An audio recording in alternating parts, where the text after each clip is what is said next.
This episode is brought to you by Tropical Smoothie Cafe. Summer mocktail smoothies are here for a limited time at Tropical Smoothie Cafe. Mocktail hour on the pool deck is a sip away. Tropical Smoothie Cafe has over 1,400 locations across the U.S. Their mocktails will be available all summer long. Alison Rosen is your new best friend. Alison, with her good times never end. Alison Rosen, doing the wavy pencil dance again. Alison's your new best friend. Hey everyone. Hi. Hello. Welcome to another exciting episode of Alison Rosen is your new best friend. I'm sitting here in my studio with my husband, Daniel. Daniel, how are you? I'm doing pretty good. How are you? I'm okay. I feel like I'm getting sick. Got a little bit of a raw throat situation, little sort of uncomfortable eyes. I'm filled with anxiety for personal reasons. And I'm embarking on a trip momentarily, just an overnight. Vegas, baby. I'm going to Vegas. No, baby. I'm not, but still I feel it's, I've got some family obligations happening, and you might think, but your family is here. And yes, but I also have other families. I have multiple families and I have an obligation, and I feel anxious, but it is okay. It's going to be okay. You know why? Why? Because I ate some potato salad. Oh, please. Is it too early to start talking about potato salad? I'm thinking of renaming my podcast. Alison Rosen talks about potato salad. Honey, if you did that, you would corner the market on potato salad podcasts. I know. I've been saying I need a niche. They say find a niche and just be the... Right. That, you know who says that? Who? That dipshit Gary Vaynerchuk. I don't know who He's that is. He's like a wine guy. And it was the first audiobook I ever, first and probably only audiobook it's not only, but it was the first audiobook I listened to. I was walking around Brooklyn listening to it. I'm not really an audiobook person, but I remember listening to it, and it was all about finding your passion. I don't know what he does with wine, or what he became a big tech guy, but I think he comes from a family that sells wine or something. I don't know what he did, but when I had my satirical column in McSweeney's, I wrote one about finding your passion. Mm-hmm. Do you remember? Did you ever read it? Did I ever show it to you? I don't recall. I don't know if I did. It was really funny if I do say so myself. But anyway, it was just making fun of this notion of finding your passion. Why are you supposed to find your passion? And what does that have to do with this niche? You know what? Idea? I'm going to do something that is so self-congratulatory. I'm going to see if I can find it, and then I'm going to read it. I'm trying to understand the connection. Yeah. Oh no. What's happening? Remember when I played Green Jelly last time? Oh yeah. It started playing again. I'm going to look it up. I think if I read to you from my piece, you'll understand why you need to find your passion. This would be like you speaking to me from the past. Exactly. Here we go. Column 6, the importance of finding your passion in the workplace. Here we go. So anyway, this column is called Your Money, Your Job, Your Life with Alison Rosen. I see. The importance of passion in the workplace cannot be overstated. Not that burning lustful erotic... Oh, sorry. Oh, boy. Not that burning lustful eroticism that leads one to couple with a coworker in a storage closet, specifically not that kind, charges were dropped, but that which gives life meaning and leads to outside-the-box thinking, increased productivity, and excessive punctuation. Now, by some stroke of luck, or perhaps by sheer dint of numbers, it's possible you've achieved a level of success in your career without having identified your passion. If this is the case, if you've managed to climb the corporate ladder without stating that which makes you leap out of bed in the morning, drive like a maniac to the office, mowing down the occasional passerby, literally push people out of the way as you sprint from the elevator to your desk, cold sweat pooling in your loafers, your fingers aching to graze those keys, it's only a matter of time before the oversight is discovered and you're revealed to be a hollow tube of flesh. You see, passion is what transforms a mere office worker from a schmuck in a monkey suit to a schmuck in a monkey suit who maintains a blog about fly fishing. And without a passion for fly fishing, how exactly are you supposed to be an accountant? You see the conundrum. For everyone, there is that one thing alone which makes you tick, grinds your coffee, butters your parsnips, dusts your knickknacks, grooms your alpaca, trims the crust off your turkey sandwich, charges your smartphone, and puts a surprise in your trousers. This is your passion. Larry loves seedless cucumbers, and every day at 7 p.m. on the dot, he recorded a podcast about his passion. Not heirloom tomatoes, not fiddlehead ferns, not ramps, not even regular cucumbers, just seedless cucumbers. Yes, he had a troubling affinity for gherkins, but he didn't want to dilute his brand. Once Larry amassed a healthy subscriber base, he quit his job to devote all his energy to cultivating his passion, and in a short amount of time, he became the go-to authority on seedless cucumbers.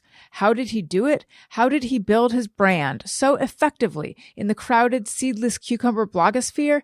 He podcasted, vlogged, went to cucumber conventions, left comments on gardening blogs, and just basically messed around on his computer. Sometimes whole days passed because when you're doing what you love, what you're meant to do, your passion, time flies. Also because he used one of those clocks powered by a potato and the thing seldom worked. Larry's wife left him, his house has been repossessed, he smells funny, and he's battling a serious case of root rot, but he doesn't care because he's living his passion. Should I keep going? How long is it? Let me see. It's a few more paragraphs. You can if you want. But what if you don't have a passion?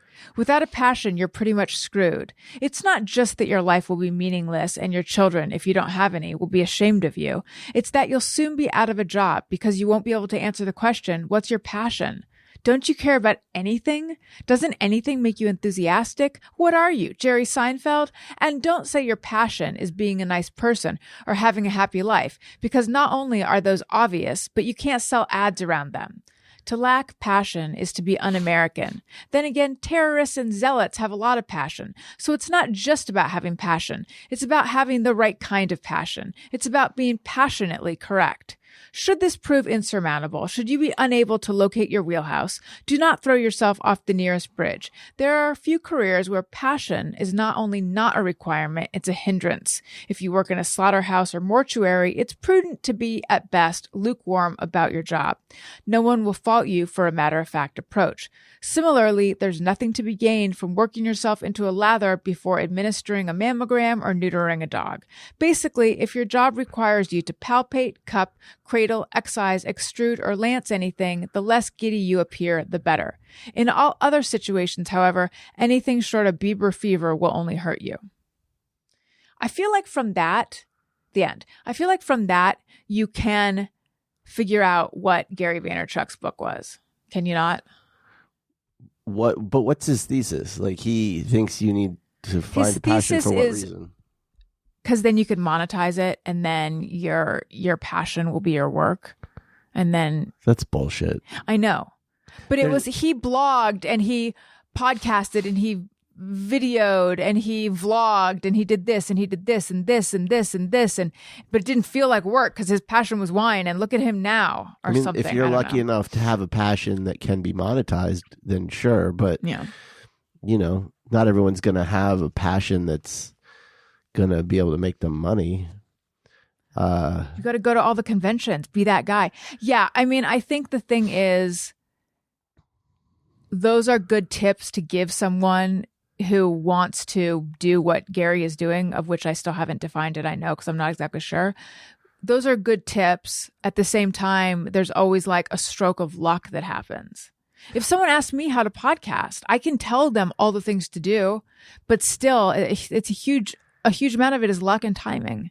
I feel like our society has it backwards. Mm-hmm. Like, my whole life, we've been sold this bullshit about like, find your passion, and if with this notion, I think that like if you find your passion, then you're gonna be willing to work hard enough to make it, blah blah blah, and that has steered so many people wrong. I mean, case in point is fucking Los Angeles. Like, everyone here is here because their passion is acting. Well, guess what?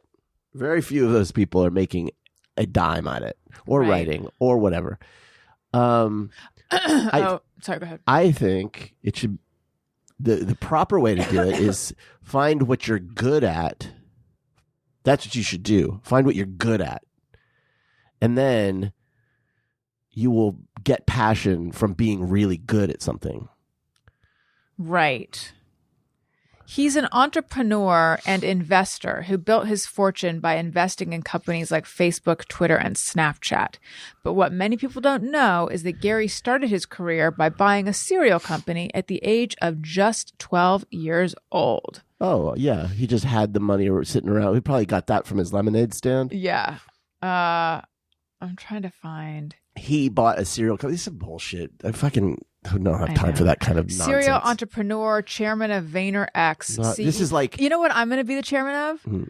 Rosen X. This is like, what is, what's her name from Salt Lake City? Like, was it her, fuck From is her name? one Real of the Housewives. The one who went to jail? The one whose kids have that, like, hair care product. Oh, is it Lisa? Or Meredith? What's Lisa's last name? Yeah, Lisa. I don't know. I forget. She has like, and it's like Grey Wolf, and they selling pomade, and her kid's like 16. Yeah. So it's like, oh yeah, this 16-year-old kid, he's a real entrepreneur. It's like, no, her fucking millionaire mom. Now, what did she make her money in? Tequila? Tequila. I gotta think find his that wiki. she was something before that. I think she made money in New York or something, and then she and her Lisa Barlow. Right. Okay, here we Whatever. go. First known as a wine critic who expanded his family's wine business. Oh, Vaynerchuk is now, I told you he came from a wine family. He also is the co-founder of Resi, that it's like a reservation thing, and Empathy Wines. He's now known for his work in digital marketing and social media as the chairman of VaynerX and CEO of VaynerX. hey, but if this guy wants to give me money to start my thing, then I like him. Oh, your idea that you won't share on TV, or the one that you People should just he's the invest in creator me. and I'm an idea founder guy. behind the VFriends 1 and VFriends 2 non-fungible token series. That's course. NFT. Of course he is. He's a fucking con artist. After graduating from college, he took charge of his father's liquor store, Shoppers Discount Liquors. He renamed it Wine Library, launched sales online, started Wine Library TV, a daily webcast on YouTube covering wine. He grew the business from $3 million a year to $60 million a year. Well, you know why he was able to do that? Because he had passion X. It's just like, I'm sorry, I don't need to get advice from someone who got their start from their parents' money. Like, give advice to other kids who have parents' money. That's what you should be doing. But don't give advice.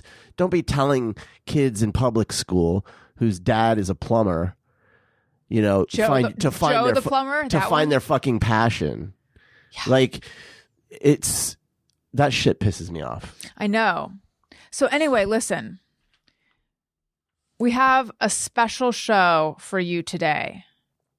It's a little bit unconventional. Okay. You know what we do, Daniel? We take the conventions and we turn them on their ear.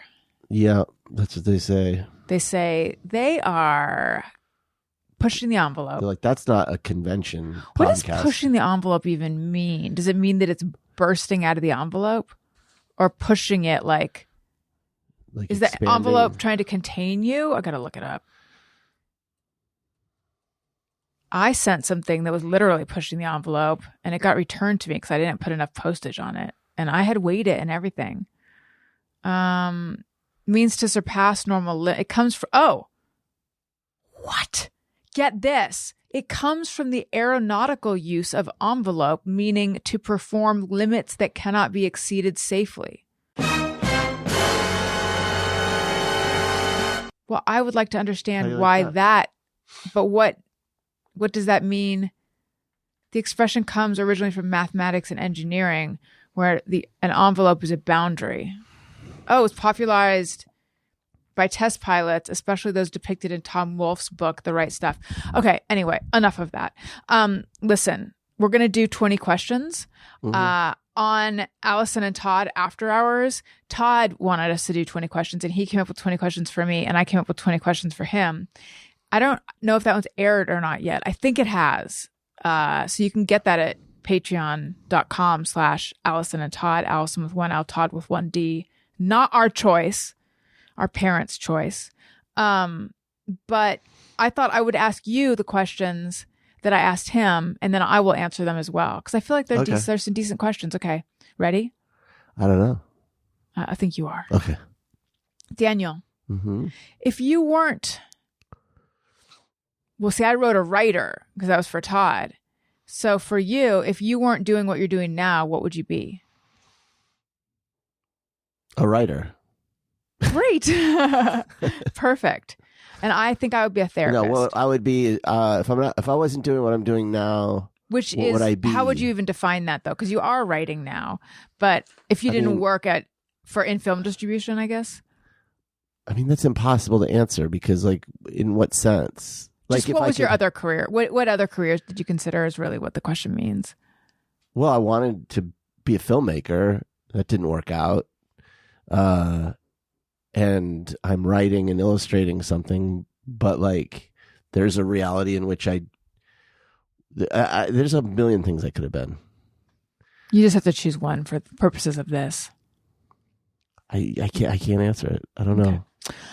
Do you believe in an afterlife?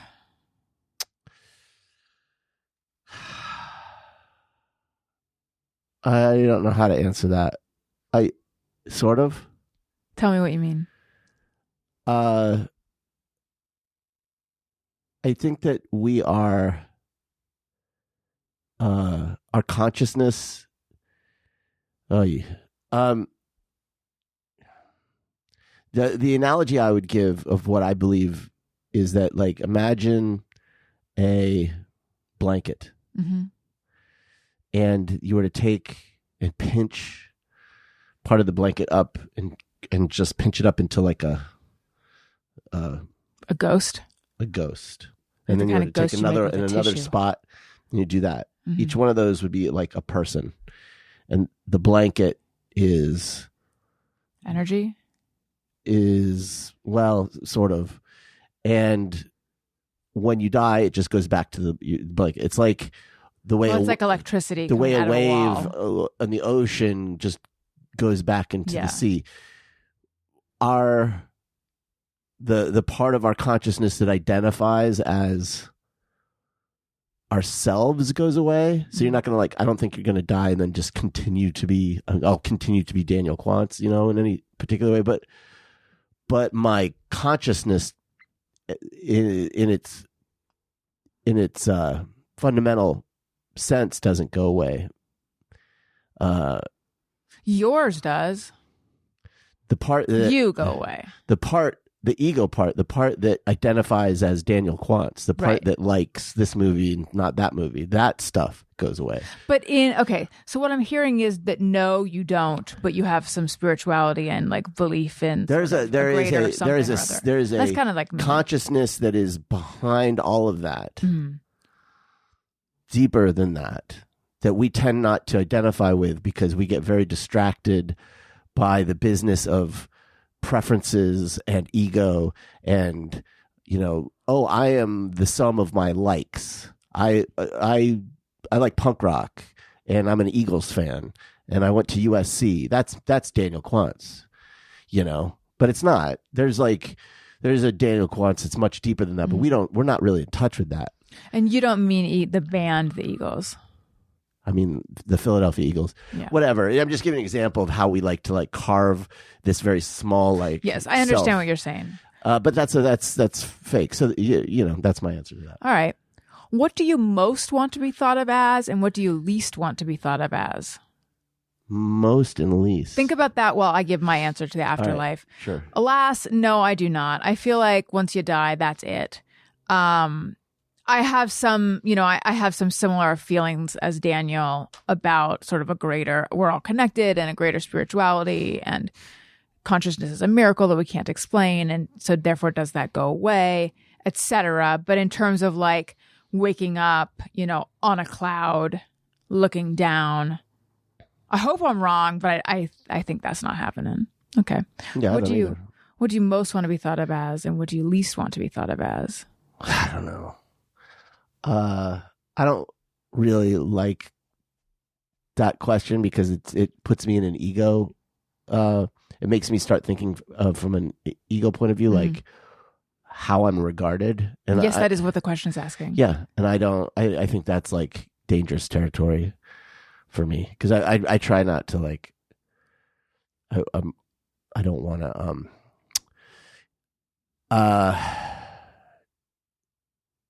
If I get too caught up in ego thoughts, it fucks me up.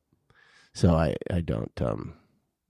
But I guess if I were, I don't know. Like people can think whatever they want of me. I just don't. I guess I wouldn't want anyone to think of me as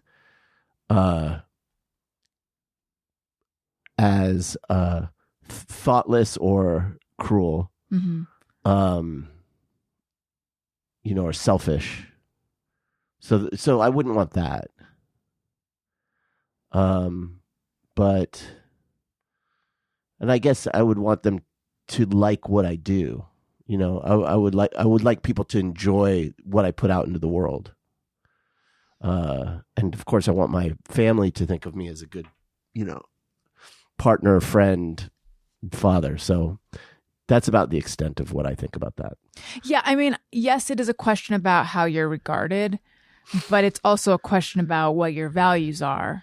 Yeah. Like for me, I most want to be thought of as a good, moral, decent, kind person. I know that's like 5 answers, but that's what's like, she's a good person. That's what I most want to be thought of as.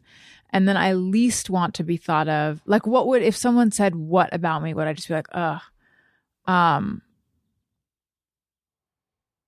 to think. I mean, it might just be the inverse. Like she's a bad person or she's cruel. Yeah. Same with you, like cruel.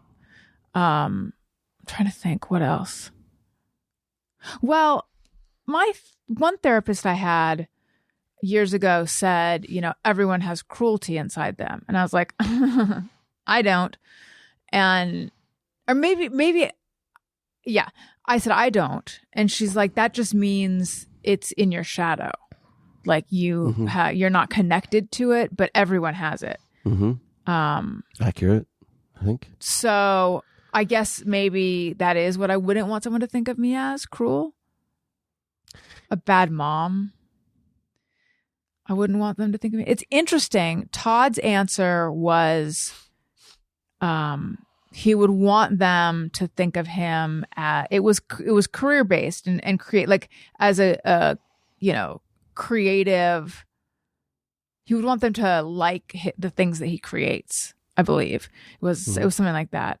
And yours is similar, but mine is about like being a virtuous person. It's easy to make gendered comments about that. I don't know. Or to do a gendered reading of it. I don't want to be annoying about it, but to me it's like the thing where you're the thought of I want people to think of me as a moral person or virtuous person is the wrong way to approach it. Just be a virtuous person. Because I think too many people think that way. And so therefore that's where you get lots of virtue signaling and like lots of like, oh, will this make me look like a good person? And I did this and I retweeted that and that makes me a good person. And it's like, just be a good person. Just live a virtuous life. And honestly, I have also learned that what is virtuous to one person is, offensive to another. And all you can do is have like a inner compass and follow that to the best that you can with, an open mind and everything and hope that you're doing the best, but know that some people are going to disagree with you. And it's just, I don't know. It's just, I know. Maybe it's because I'm fucking older, but it's just, I've abandoned those thoughts. I don't care. I honestly don't care if people think that I'm moral or ethical. I know I am. Oh, that's good. Describe your childhood in a word. Lonely. I think mine was confusing. Yeah. Here's a question that's difficult to answer, I find. You might actually not have trouble with it. What's your favorite way to spend a day? Oh, wow.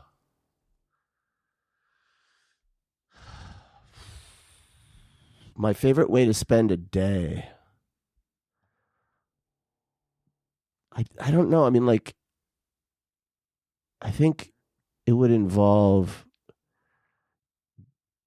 being able to exercise and do art and then hang out with friends and family. Like, if I could fit those three things into a day without there being lots of, like, demands on my time and a to-do list, that's a good day to me. And mine is to take a nap with a heat pad. That's every day for you, I'm honey. living my best life. You really are. Okay, what's the most depressed you've ever been?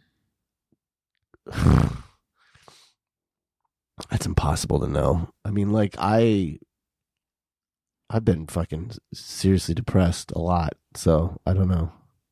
Is there a time in your life that comes to mind? So, like, a period of time where I was the most depressed? Or a thing that, you know, and it's really, you can answer however you want. For me, I would say it's either after my professor died or after Oliver died. I think after my professor That's died. That's mourning. I consider that, well, I guess it's all a matter of how you define it. Because I think of that as different.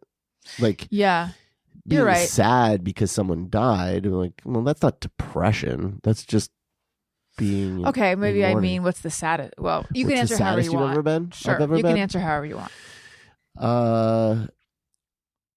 The saddest I've ever been.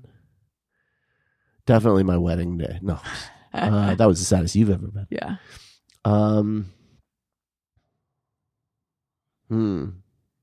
That's a tough one. I mean, like, there were definitely periods in my life where I was not in a great place. And, but then even in those times, I still had fun. I think for a long time, I suffered from, like, a low-grade depression, like a clinical depression. I didn't even know it. So it took until, like, I don't know, late 30s for me to get that figured out.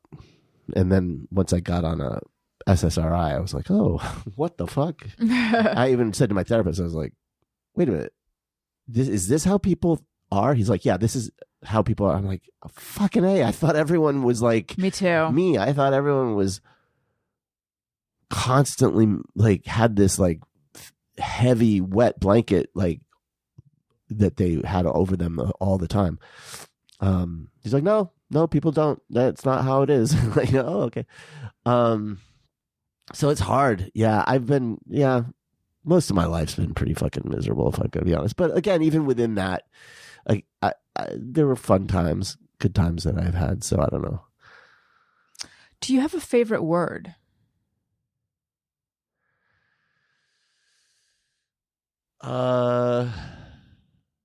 No, but recently I learned a new word that I like. What was it?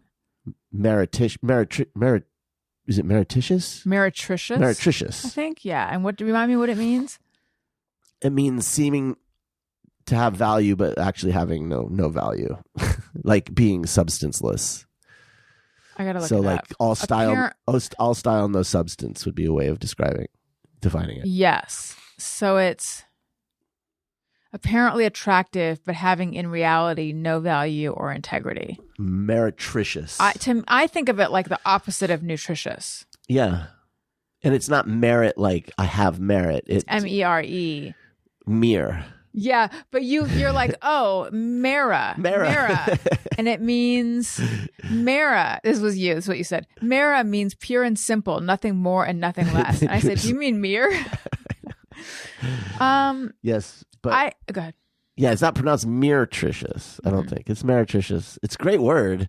I saw it describe Brian Cox, the actor, used it to describe Quentin Tarantino's movies, and I was like, that's exactly right.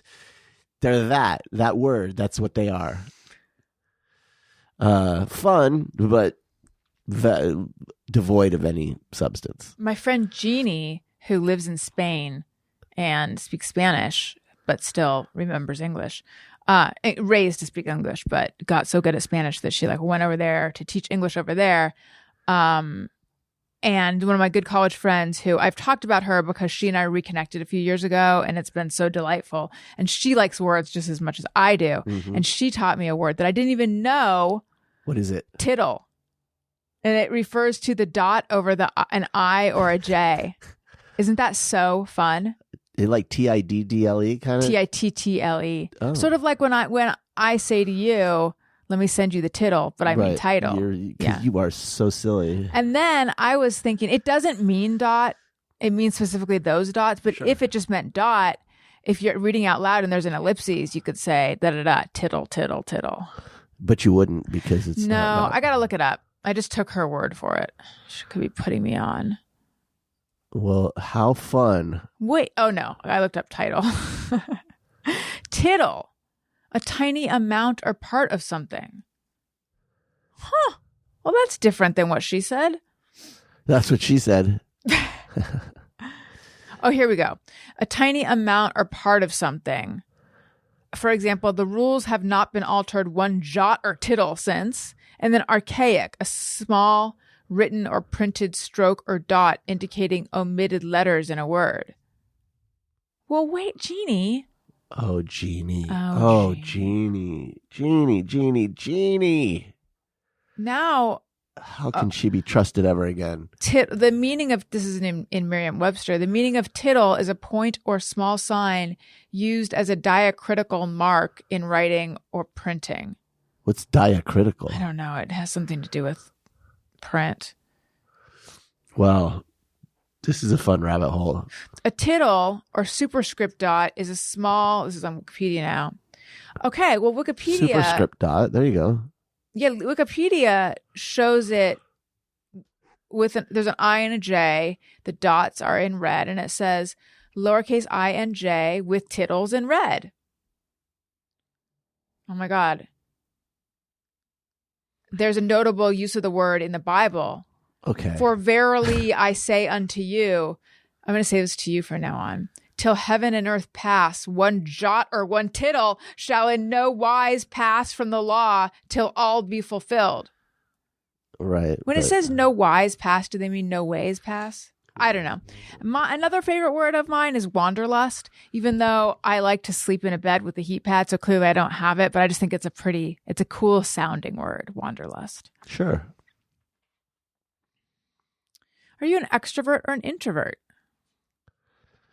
I've got to be an introvert. I can't imagine that I would be an extrovert. But you're the life of the party. I mean, I just think, isn't it defined by how you get charged up?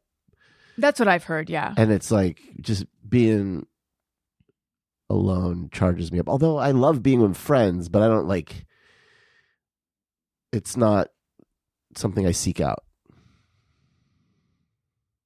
Are you dying over there? What's going on? I felt like inside my chest, like my car is an Oldsmobile, like my body's an Oldsmobile that's trying to rev up. So I just didn't know. I wanted to figure out what that was. Oh boy. I believe I am an introvert who wanted to be an extrovert desperately because I thought it was so much cooler. So I tried to be an extrovert. I believe I'm an introvert. I can go for days without needing to see other people. And I reset by being alone. Yeah. Same. That being said, after visiting with friends, I always feel very, I don't think it's like my cup is full. Yeah, I don't think it's like if you're an introvert, you don't get anything from being with friends. It's just Right. more like like you, like I don't need to always be around other people. So Right. Okay, great. Favorite food? I don't know. Want me to answer for you? My favorite food is not being bothered by food. Ice cream. Yeah, probably ice cream. There you go. I'm going to answer for right now, and this is going to come to no surprise. P.S. Potato salad. Yeah. Okay, any food you won't eat? Oh, fucking all kinds of food I won't eat. I won't eat raw onions. I won't eat liver or any of the guts. I won't eat. I don't like goat cheese, although I'll eat it. I'm sure there's a ton more, but there's lots of basically half the shit they eat in China. Sea cucumbers, 1,000-year-old eggs, that kind of shit. I don't know. Uni, I won't eat uni. Yeah. How about you? I won't eat eel. Oh, eel's good. I won't eat actually. octopus. I know everyone says eel's good. Calamari, no. Calamari's good. I know. I heard Elliot saying he wanted to try squid. And I don't like cucumbers, but not in the Like regular cucumbers. Yeah, but I always think I keep thinking, how can I not like them? They're so refreshing and good, and then I take a bite and I'm like, oh, I still don't like them. So, yeah, it's like I'm at odds with not liking them. Okay, what is the meanest thing you ever did to someone? The meanest, like deliberately cruel. It's really however you want to answer it. So it could be the thing you feel the most remorse about, or Well, I talked last week about the thing I'm probably most remorseful about. But I don't think that was mean in the sense that so it was that deliberate. being, you feel that you wasted your ex-girlfriend's time because Yes. you weren't sure whether, Yes. and then ultimately you guys broke up. Yes. As far as just being mean to someone, I mean, I feel like when I was young, in the sort of 12 to 14 range, maybe 11 to 13, there were kids that I was probably mean to. I don't remember anything specific, but like it was definitely a time where friends that I'd had when I was younger who now were like considered gross by the girls, and I was starting to want to be seen as attractive to those girls. I became resentful of those friends for not like cleaning up and getting their act together and making me look like I'm you're a stupid kid, and so I think I might have been mean to a couple kids who, looking back, like probably like on the spectrum or something, like so I don't feel great about that, but I can't think of anything specifically. And when one of them, I think I talked about this.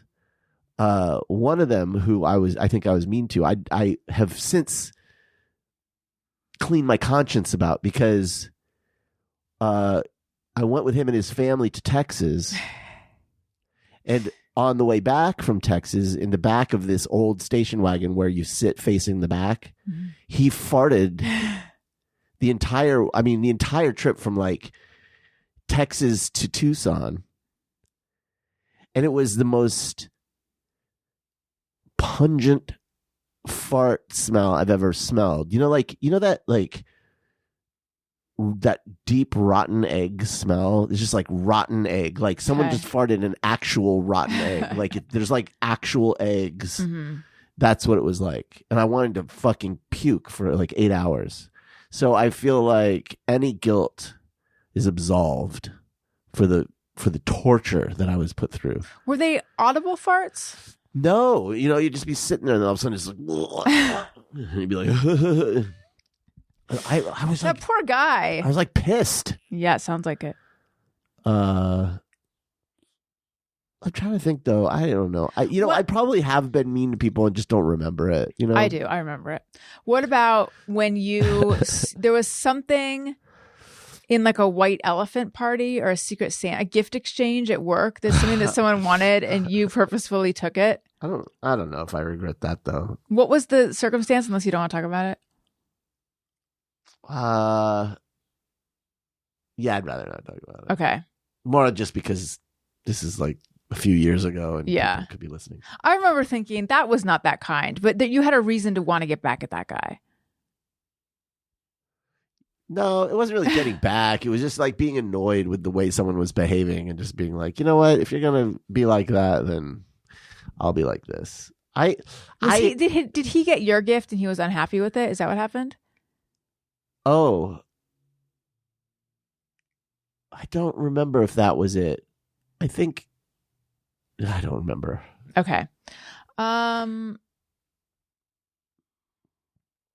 Oh, and then the meanest thing I ever did to someone, I shared this on the other episode, but I hooked up with a guy that my sister didn't want me to hook up with. I don't believe she really liked him, but she just didn't want me to hook up with him because he was her friend's friend. And I was like, you're not the boss of me, which is true. She's not the boss of me. But at the same time, was it worth upsetting her so much? No.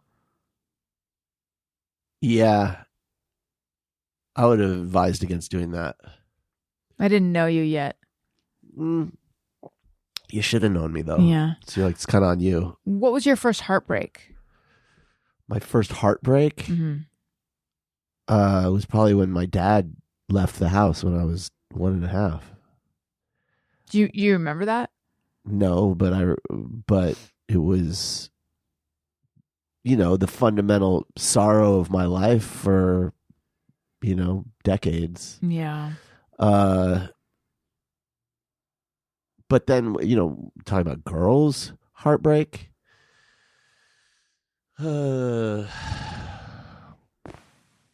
That's hard to know because, is it considered a heartbreak if like a crush doesn't like you? I don't know. I think probably my first heartbreak, and it was minor, was this girl that I really liked in my senior year in high school. She and I she was always with someone, and then at the very end of the senior year, she wanted to be with me, and it was like great, and we were just Carly or Star. But then I think for some reason it didn't click for her that I was going to Los Angeles at the end of the summer, and she just dropped it, and then she was really kind of cruel about it. Which in hindsight was good because if I had stayed with her, who knows how difficult that would have been. Like there was an insight she had about if this goes on, this is going to get more difficult. But man, that hurt. Yeah, that sucked. But in the end, I didn't have a lot invested in that, so it was easy. More of an ego wound. No, I really liked her. It was more than ego. No, that was heartbreak, but it wasn't like heartbreak if you're actually in love with someone. I mean, there's a difference between the kind of I don't know, the kind of love you have for someone when you're in high school, which is, I just think it's of a different nature than the kind of love that you have when it's a more developed relationship. Mm.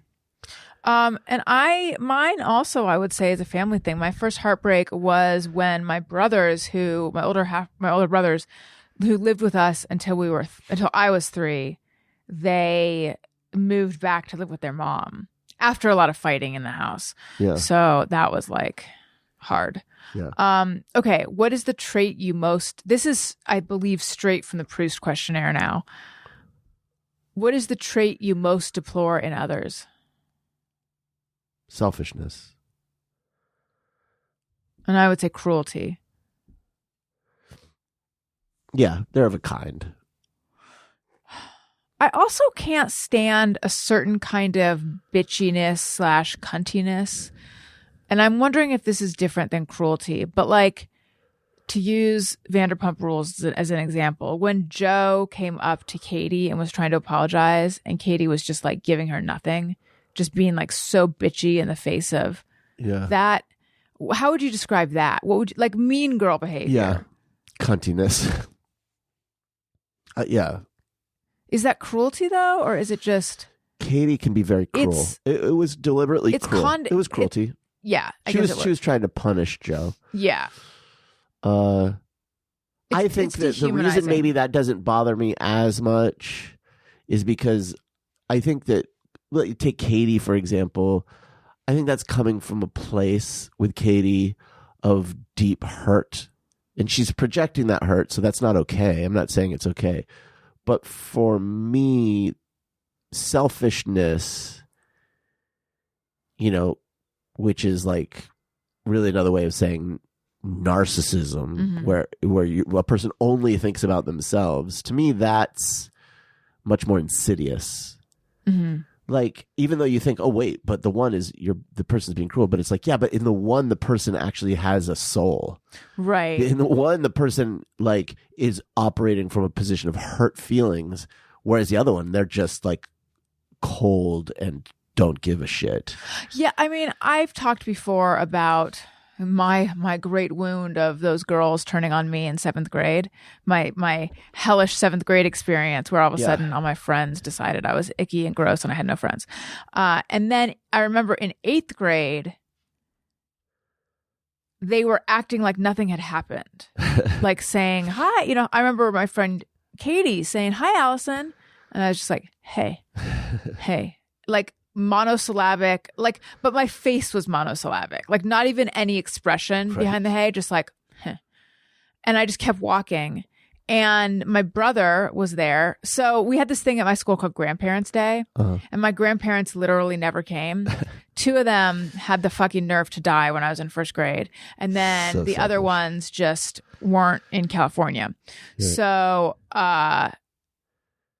I never had grandparents who came, but one year my brother came because people would, if you didn't have a grandparent, you could like bring a rando. But I brought my brother, not a rando.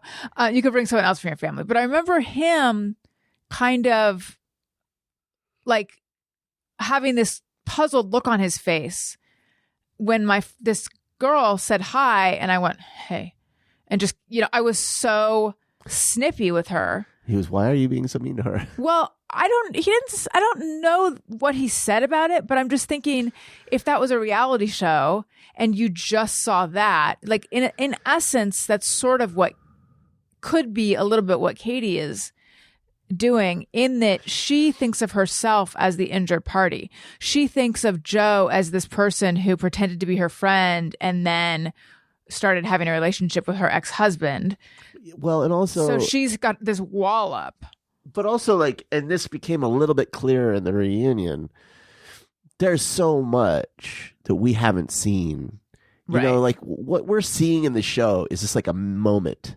And you go, look at her. She's being so cunty to like this girl who just wants to apologize. But what you're not seeing is all of the ways that Joe may have behaved in a chaotic and deliberately sort of like unhinged and borderline cruel way to Katie. So like, at least from Katie's point of view. So it's like, it's not just, oh, fuck this girl. It's all that other stuff, but you're just seeing that moment. Are you aware of the stuff that Schwartz said? That's what I'm thinking about. Yeah. Like he's out there alleging, who the fuck knows? But like he's out there alleging that on Brittany's podcast. Yeah. That Joe is actually like, kind of scary, like like stalkery and manipulative, and has lied about things that things she said on the show that got her sympathy were actually lies and stuff like that. Who knows? Right, just because he says it doesn't necessarily make me believe it. He's the most honest dude ever. But still, it's weird. He said that his sister hung out with her for 2 nights and then was like, I'm kind of inclined to believe him though. I know it's not because Katie had already said she's spooky.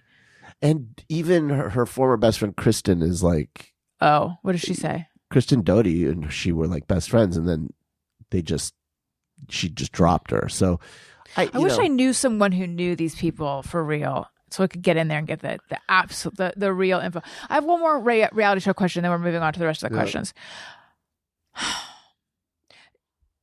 Do they basically refilm all the things that happened in real life in between seasons?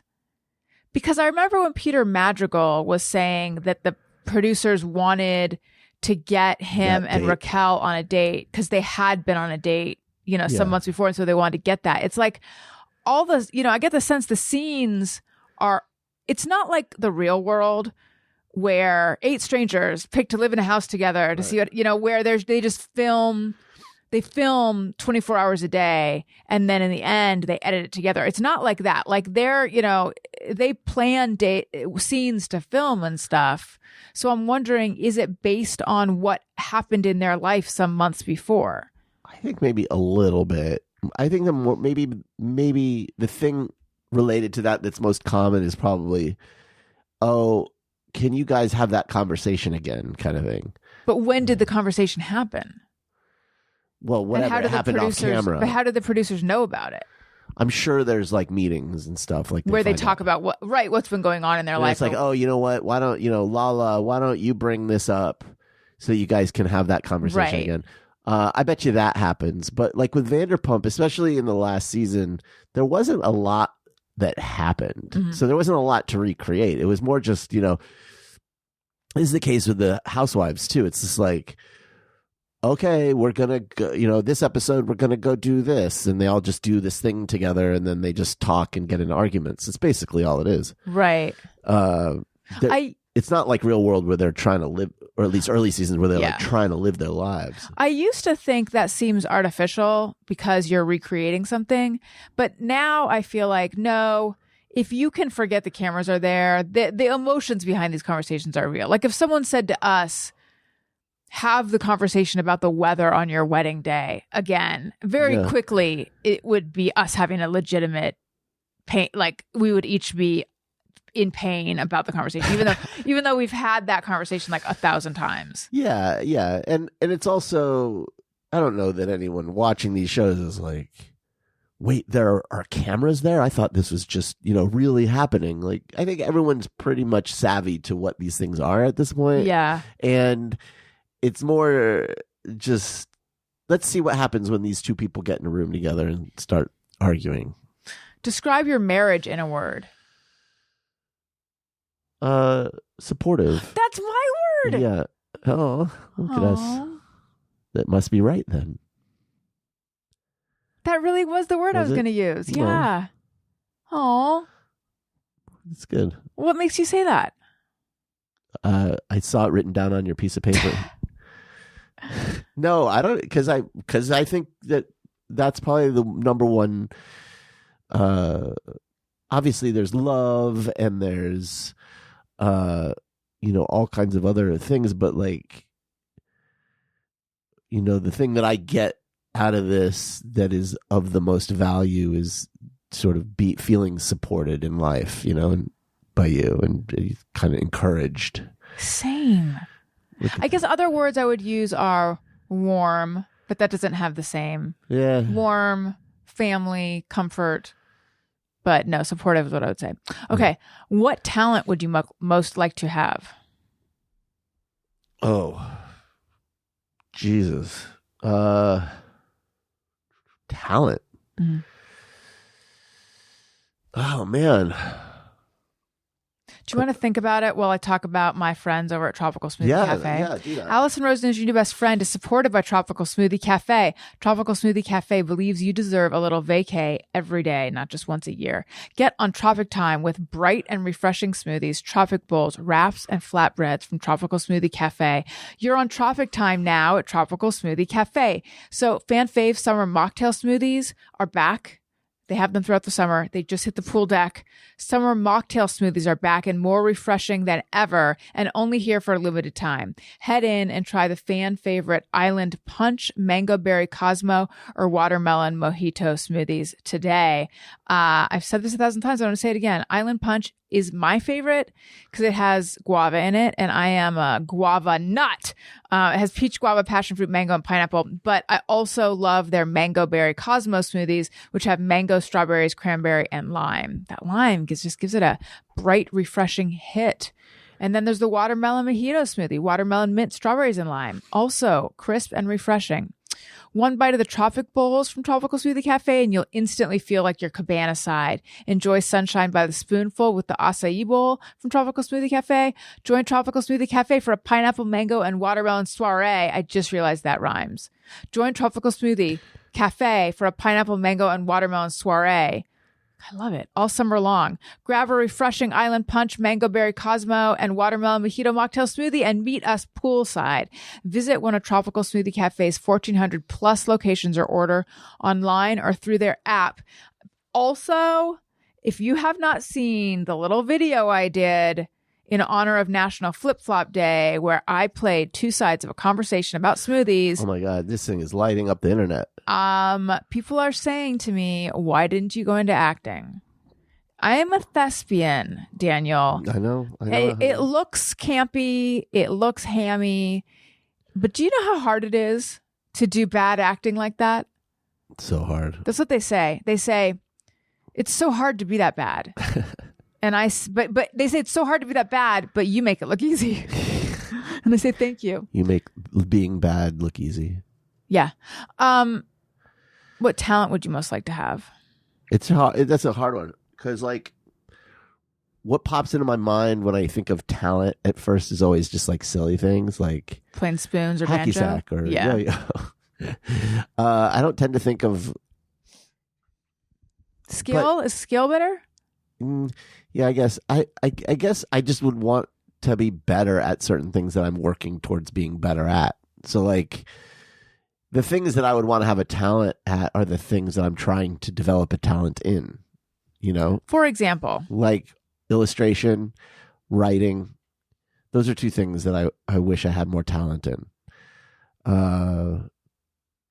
You know, I wish that, I don't know. I wish I was like, I could improv better, I guess. Like, it'd be more fun to be quicker witted. I look at people who have a quick wit, and I kind of envy that. I tend to think of myself as being like, not as good. It's interesting because you're very, very smart. Yeah. And I feel like that's usually one of the main things to quick-wittedness. So I think that if you like, it's like you just got to pull a couple pins out of your brain or something. It's speed. I've thought about it. I think it's like, you know, there's gray matter and white matter in your brain. The gray matter is like that's the real stuff. That's where you store information and you process information, and that's like the white matter is like the stuff that relates to the speed. So the more white matter you have, I think I'm getting this right. The more white matter you have in your brain, the faster you can make connections. So like someone like your former boss, I tend to think of him as someone who must have a ton of white matter because he's like so fast, so fast, and he can pull up references and things like just like that.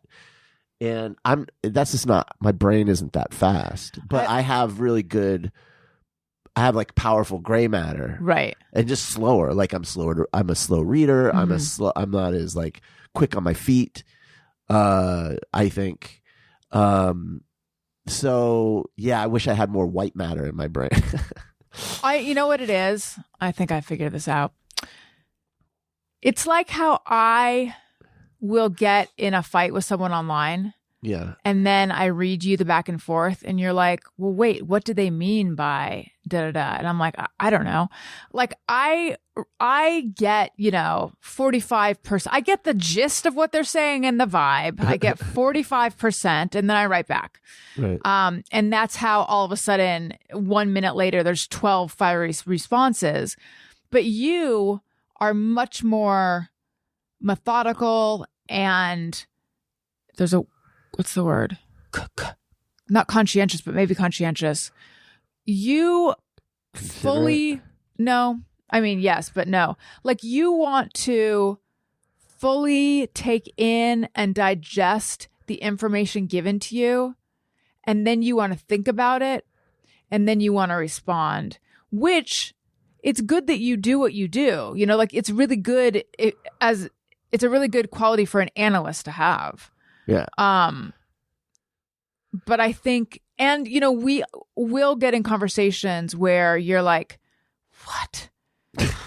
Like, and I feel that you are being so mean to me, but it's when something confuses you, you cannot tolerate it. Yeah, I'm never mad. I know I always look mad when I'm confused, but it's just because I'm like, You're having it's painful. a It's processing painful for me error. to not understand Right. what someone's saying. So it's like, wait, what are you saying? Whereas I think people who are fast are okay with going off of vibes. To use my former boss as an example, you know, one of the things that is arguably a negative about him is that he loves to make generalities about people, about races, about XYZ, which gets him into trouble. But I think if you have a brain like that is skipping from one thing quickly, it's because you've distilled thing. Yes, exactly. Right. And I think I do it quicker than you, and you don't do it. You fully understand everything before moving on. I think, yeah. I think that's why I'm a slow reader, because I'm always like, I want to fully understand what I'm reading, and then that just slows me down. Yeah, I don't know. It's weird. I don't know. It's one of the reasons why I don't like to get into online debates, because even though I feel like, oh no, I need to respond to this and this and this, it's like it will occupy so much of my time. Oh yeah, me too. Because I am sitting there and I'm wanting to like really, address this point and address that point and da da da and this and that, and it's just like, fuck, there goes my whole fucking day. So I just avoid. I guess, you know what, a talent I wish I had a talent for. I wish I had more of a stomach for conflict. Yeah. I envy people who are comfortable with that, with conflict. Right, whose temperature doesn't rise when the temperature rises. Yeah. Exactly. Oh, and then the talent I would most like to have? Yeah, what is it? Probably Photoshop. Oh, I thought you were going to say card shuffling.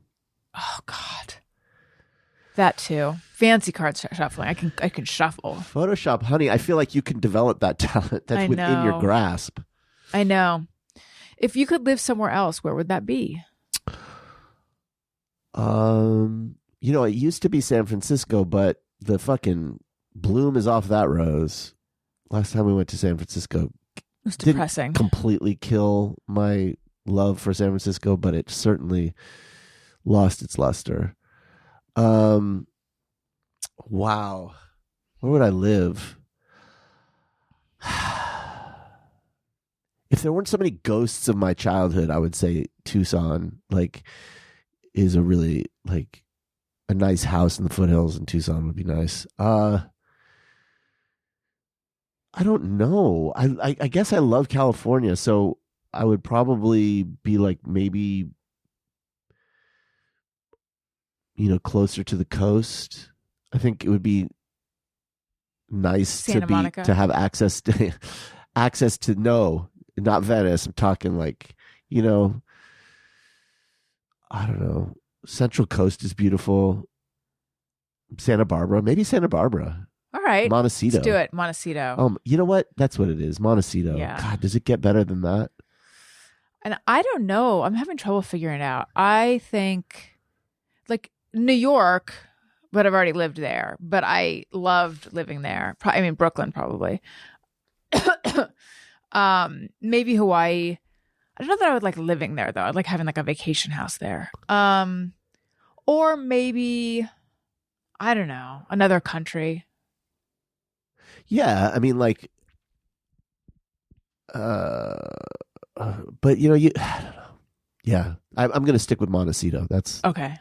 I would be neighbors with Harry and Meghan. And we would, when they moved to Montecito, I sent them a tweet, a message on Instagram saying, "Hey, if you want to have a play date with Elliot, just let me know." LMK. Was it ever seen?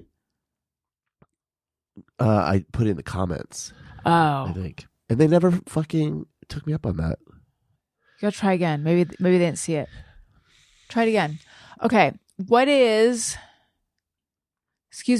superpower would you most like to have? Oh. I think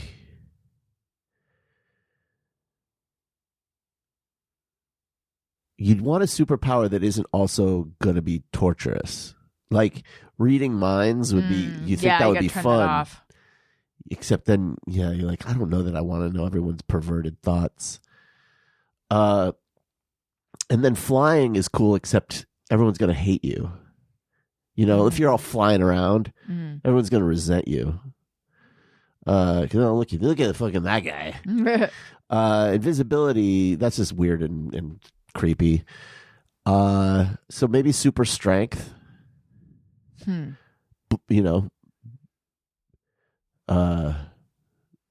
I'd go with that, super strength. I would go with flying. I didn't even think about people resenting me. I just think that's the conspicuous. Really I'm not comfortable with being that conspicuous. So I mean, I would like to fly, but I don't know that if I had to choose a permanent superpower, that's the one I would choose. I've heard people make the argument that the only right answer is teleporting as opposed to flying. Because if you could teleport, you just teleport, and then you're flying. The only right answer? Yeah, pretty much. like you're silly to choose flying over teleporting. Just choose teleporting, and then you can also fly. Yeah, but I disagree, because I think the idea with flying, at least for me, isn't, that I could get somewhere quicker. Right. It's not about efficiency. It's about when you dream of flying and you just sort of hover off the ground, and then you like step off the Grand Canyon, but you don't fall. Like that would be neat. Right. But with teleporting, you could do that apparently too. You could just teleport in the air. That was the argument that was made. That is the most silly argument I've ever heard. Because you're just then, like rapid fire teleporting? Yes. So it's just like a controlled fall. Do you know how much? No, that would be exhausting. Right. Because you know what it'd be like? It'd be like when you're trying to use your phone screen as a light and you have to keep tapping it. Oh, you know what would be a good one is telekinesis. Oh, to move objects with your mind? Yes. I would never get out of bed. That actually, come to think of it, that might be pretty fucking rad. Yeah. There's your super strength. Also, would you gain like 500 pounds if you had telekinesis? Because I would never move. You would never move. I mean, I'm already not moving that much. And if you had telekinesis, you basically can fly. So that's the right answer. Wait, you fucking because you're nerds. moving your own body telekinetically. Yeah, nerds. It's not teleporting. It's telekinesis. You're right. Okay, and here's the last one. Tony, play like a drum roll. Is civilization on the ascent or the decline? Oh my God, I'm sorry. There's two more. I'll finish that one and then the other one will be the last one. Is civilization on the ascent or the decline? It's both. It's like a real Schrodinger's cat situation. We're both on the ascent and on the decline. It depends on factors. Like we are on the precipice of extinction? either. Of either. Oh, I see. Like the optimistic scenario, Trump loses, jihadi terrorists lose, Western, civilization and sort of like the advancement of science and technology continue apace. We are now on the brink of so many breakthroughs that are utterly mind-blowing. Things like cold fusion might be within our grasp. Cures to cancer. They figured out what causes aging and death, and they can reverse it in rats. Like, you could just imagine what the future could be. But at the same time, you've got things like global warming, and you've got potential fascism and the war against Western civilization that's happening inside all of our countries. And we could easily be plunged into chaos and another dark ages. And I could see both being equally possible. So that's my answer. It's really just... I think you're right. I will ask this. Does every generation feel that they are in that precarious position? Because I really am convinced that, like, yes, it's really about to go one or the other. Because we have the climate change situation that the other ones didn't, but maybe they thought they did too. Yes, but that's not an excuse that doesn't mean that it's not real. Like, no, I'm saying it is real. Oh, you got to bring Israel into this? Like my grandfather's generation. Fast. Thank you. My grandfather's generation felt the same way in World War II, and they were right. Yeah. And it turned out good. Like they beat the Nazis. There was a feeling, I think, in my parents' generation with Vietnam that things were falling apart, and in some ways it did. It was a slow falling apart. So yes, I think there have been many inflection points, and sometimes it worked out and sometimes it didn't. And right now we're at one of them. Mm-hmm. Okay. And lastly, Tony, play that drum roll again. What is your favorite animal? Besides humans? Mm-hmm. It's got to be dogs because, of course, I love dogs. So it's probably dogs, but a close second, elephants. I love elephants.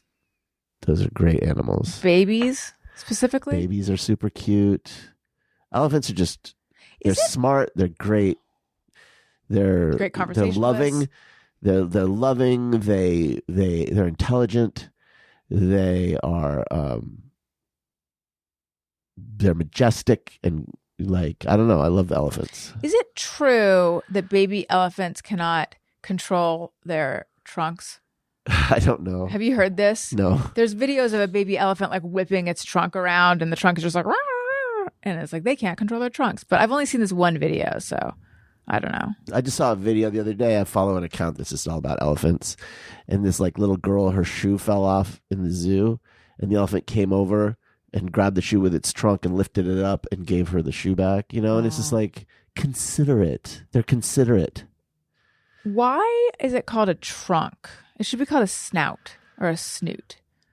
Isn't that weird? Because a trunk is usually in the back. Right. Like junk in the trunk? Yeah. A trunk can be in the front, like in a Porsche. They call that the trunk, not the boot or something? Oh, they probably have some stupid name for it, but I call it a trunk. Yeah, and my favorite animal, listen, it's going to surprise you. Not you. Might surprise some people. But today, koala. See, why? I can't get enough of them on Instagram. Oh my God. More than otters? Otter has never even been in the running for me. Otters are way cuter. I love otters. Otters way cuter. I love otters. However, I am a koala person and I'm a duck person. I also love our dog and I love dogs, but we're doing for the sake of. Koalas are the jerks of the trees. That's what we call them. Who's we? The koala hater club. Oh my God! People who love otters. I just feel like a koala is probably disappointing in real life. It's just it just isn't about real life. It hangs out up there eating leaves, whatever, pooping on your head. There's also video of koalas opening their mouth in a way where you're like, your mouth looks like a tiny vagina, and I don't like getting up close video wise to a koala stretching out its little vagina mouth. Right. So you're talking yourself out of it. Yeah, but I see nonstop footage of a mom koala holding a baby koala, and they're just snuggling in a tree, and it's so fucking cute. Yeah. I mean, nonstop. They snuggle like koalas. All right. Koala care is the term for wearing your baby. Listen, remember? So they call it koala care because koalas are known for the way they care, and it's a culture of snuggling. I'm telling you. I just think that if you were to hang out with koalas and then hang out with elephants, you'd end up liking the elephants better. And also, don't koalas all have some sexually transmitted disease? They all have syphilis. Is that true? No, I don't know. No, it's something like that. I gotta look this up. But like, does that mean that people can get it from them? People have tried to talk me out of liking koalas. I'm searching koala who's fucking STD. a koala? Well, Jesus, honey. Is Is that why you like koalas? That's sick. It's chlamydia. Koalas can transmit a different strain of chlamydia to humans than the strain that infects humans, so it's unlikely that humans can catch chlamydia from holding or touching a koala. Sex, however, just kidding. However, humans can be infected if an infected koala urinates on them. Koalas can also catch chlamydia through sexual transmission, eating pap, that's infected feces from their mothers, or coming into contact with infected feces during nursing. Yeah, no thanks.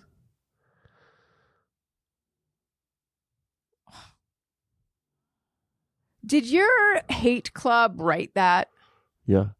You did. You seeded we're it. responsible for all the anti-koala propaganda. I still like them. I wouldn't let one pee on me, I guess, but They're one of those Australian only animals where, look, like what, an emu? Australia is the home of nature's rejects.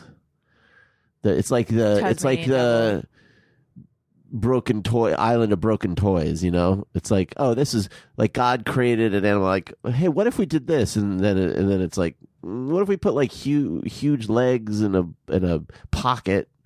And they little tiny arms, and they're like, that would be cool. And then he made it. He's like, oh, this is weird. And then he throws it over to Australia. And what did he say with the koala? It's like a fluffy parka face. Parka face. Yeah, parka face. Keep going. And a bear, but it's too small to be a bear. It's not really a bear. And it just eats leaves and then snuggles for a living. And you're like, I'm in. Yeah, but it's like, no one wants that. What's a parka face? Like the furry thing around the face. Oh. It doesn't really have that, though. It has that round. Koalas have that round furry face. Yeah. I mean, I get where you're going with do this. you? So okay, listen. I can't think like God. And by the way, that's blasphemy anyway for me to try to think what God would think. I'm just saying everything weird exists in Australia. Okay. Guys, you heard it here first. You know it's right. Daniel, thank you. I'd like to remind everyone Like oversized spiders. Oh, yeah, that scared me. Like that spider came out too big. And then you kick it over to Australia. Yeah. I'd like to remind everyone I'm on Patreon, patreon.com/Alison Rosen. Daniel and I just recorded a Daniel and Alison Ask Us Anything. And there's a level where you can text me. I'll text you back. All sorts of fun stuff. Patreon.com/Alison Rosen. And my Substack, AlisonRosen.substack.com, and other stuff. And please leave us a 5-star review on Apple Podcasts. It helps out the show. Thank you so much for listening. I love you. You matter. Goodbye. Hey, do you know about the Alison Rosen Show?